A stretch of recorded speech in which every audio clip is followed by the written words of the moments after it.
Every day is full of potential. कई बार हम अलग अलग दिनों पे टैग्स लगाते हैं, ये दिन हमारे लिए लकी है, ये दिन नहीं है, इस दिन हम ये वाला काम करेंगे, इस दिन नहीं करेंगे। लेकिन सोच के देखिए, जब आप अपने दिन की शुरुआत ये सोच के करते हैं, ये अफर्म करके करते हैं that every day is full of potential. बहुत सारी अपॉर्चुनिटीज़ ऐसी हैं जो बिल्कुल आपके सामने हैं हर दिन के अंदर। आपको सिर्फ और सिर्फ आगे बढ़ना है, उन अपॉर्चुनिटीज़ को ग्रैब करना है, देन यू विल सी कि हर दिन प्रोडक्टिव बनाया जा सकता है। बहुत स्वागत है, मैं हूँ आपके साथ Bhavna Sharma. A very warm welcome. मार्च का महीना ऑलमोस्ट शुरू हो चुका है।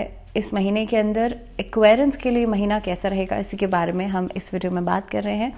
Well, this was the affirmation Aquarians can practice, लेकिन बाकी सब भी प्रैक्टिस कर सकते हैं।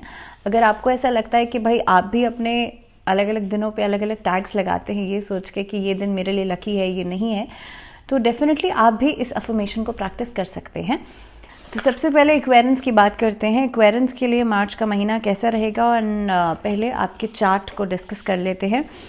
तो आपके लग्न में, क्योंकि सूर्य, बुध और शनि आप ही की राशि में बैठे हैं, तो आपके लग्न में सूर्य, बुध और शनि रहेंगे। चंद्र राशि से आप ये प्रेडिक्शंस देख रहे हैं, तो चंद्रमा जो है वो भी आपके सेंटर ऑफ द चार्ट ही रहेंगे। मंगल शुक्र का जो कंजंक्ट है वो बनता है 12th हाउस में।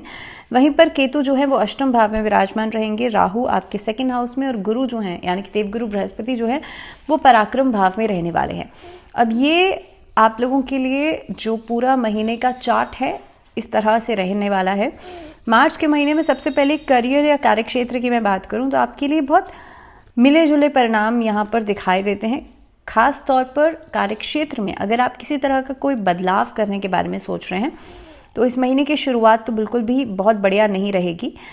आपका करियर के हिसाब से अगर देखा जाए तो देखिए, मंगल 15 मार्च तक द्वादश भाव में रहेंगे, उच्च अवस्था में है। लेकिन इस अवधि के अंदर अगर आप ओवरसीज कोई काम करते हैं, दूर दराज का कोई काम कर रहे हैं, ट्रैवल का काम कर रहे हैं, टूरिज्म सेक्टर का काम कर रहे हैं, तो यहाँ से आपको फ़ायदा डेफिनेटली मिलेगा। इस अवधि के अंदर आपको बेहतर परिणाम मिलेंगे। लेकिन क्योंकि 12th हाउस जो है वो लॉस हाउस माना जाता है, तो खर्चे भी करवाएंगे। इस अवधि के अंदर प्रॉपर्टी से जुड़ा हुआ कोई कोर्ट केस, कोई कोर्ट कचहरी का कोई मामला चल रहा है, तो वहाँ पर भी लॉसेस आ सकते हैं। 15 मार्च के बाद जो मंगल हैं वो आपके चले जाएंगे 1st हाउस में। अब यहाँ पर काफ़ी हद तक व्यवसाय में आपको अच्छे परिणाम देखने के लिए मिलेंगे, और लेकिन धीरे धीरे करके। इनिशियली देखिए, मैंने कहा जो 1st हाफ रहेगा वहाँ पर ट्रैवलिंग या टूरिज्म सेक्टर से जुड़े हुए काम में फ़ायदा होगा। लेकिन अगेन, अगर आप व्यवसाय की बात कर रहे हैं तो वहाँ पर आपको इनिशियल फेज़ में थोड़ा सा रुकना पड़ेगा। बहुत जल्दबाजी में आकर के कोई भी इन्वेस्टमेंट करने से बचेगा।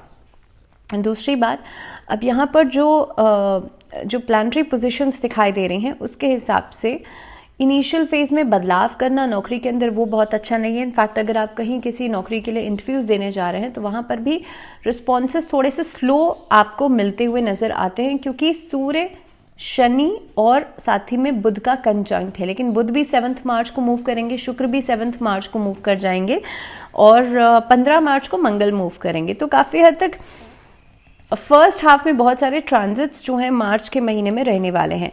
अब अगर कोई ऐसा काम है जो आप शुरू करने के बारे में सोच रहे हैं व्यवसाय के लिहाज से, तो वो भी आप लोग 1st हाफ के बाद शुरू कर सकते हैं, 15 मार्च के बाद शुरू कर सकते हैं।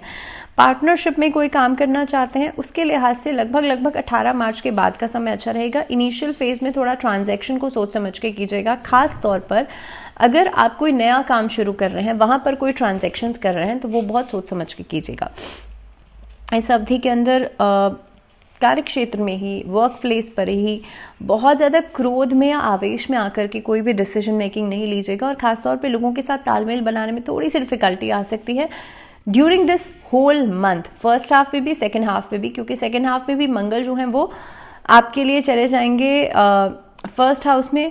सूर्य वहाँ से निकल जाएंगे, क्योंकि हाफ ऑफ द मंथ में सूर्य का ट्रांजिट हो जाता है, तो लगभग 15 तारीख को सूर्य वहाँ से निकल जाएंगे, लेकिन मंगल वहाँ आ जाएंगे। तो लगभग मंगल और शनि का ये जो कंजंक्ट होगा, ये एडमेंसी भी लेकर के आएगा आपके व्यवहार के अंदर, जिसका असर कहीं ना कहीं पे आपको कार्यक्षेत्र में देखने के लिए मिलेगा। एडमेंसी यानी कि आपके अंदर एक जिद्दीपना लेकर के आ सकता है ये कंजंक्ट, और इसका असर अगर आप वर्क प्लेस पर देखेंगे तो काफ़ी हद तक आपके और आपके सीनियर्स के बीच में, आपके और आपके सहकर्मियों के बीच में काफ़ी हद तक क्लैशेस हो सकते हैं। कुछ डिसइंटरेस्ट ऐसे हो सकते हैं जिसके कारण कोई भी बात, छोटी से छोटी बात भी कोई बड़ा मुद्दा बन सकती है, तो थोड़ा अवॉइड करिएगा ऐसी सिचुएशंस को। आर्थिक स्थिति की मैं बात करूं तो देखिए, लाभ के स्वामी बृहस्पति जो हैं, अब लास्ट मंथ में आपके लिए 3rd हाउस में थे, यहाँ भी 3rd हाउस में ही रहेंगे।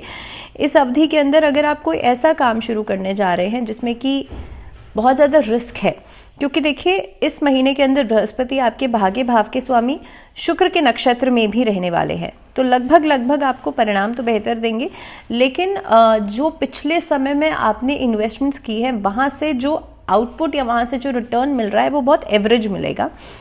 इस अवधि के मामले में आप देखेंगे जो इन्वेस्टमेंट्स हैं, इस समय पर जो इन्वेस्टमेंट्स कर रहे हैं वहाँ से बेहतर रिटर्न्स मिल सकते हैं। तो इस महीने के अंदर राहु की प्लेसमेंट बहुत अच्छी नहीं है, तो कोई भी रिस्क वाला ऐसा काम होगा वहाँ पर लॉसेस आपको फेस करने पड़ सकते हैं। काफ़ी हद तक 18 मार्च के बाद स्थितियों में सुधार होता हुआ नजर आता है, लेकिन इनिशियल फेज में आपको थोड़ा सा अलर्ट रहने की ज़रूरत है। सेहत के लिहाज से बात करूं तो देखिए, केतु 8th हाउस में यहाँ पर रहने वाले हैं। पहली बात तो किसी भी तरीके के एक्सीडेंट से, किसी इंजरी से बचेगा, कोई कट आदि लगने से बचेगा। खासतौर पर पोस्ट ट्रीटमेंट या पोस्ट सर्जिकल अगर किसी तरह का कोई समय आपका चल रहा है तो उस अवधि में अपना बहुत ज़्यादा ध्यान रखिएगा, बार बार किसी तरह की कोई ऐसी सिचुएशन आपको परेशान नहीं करे।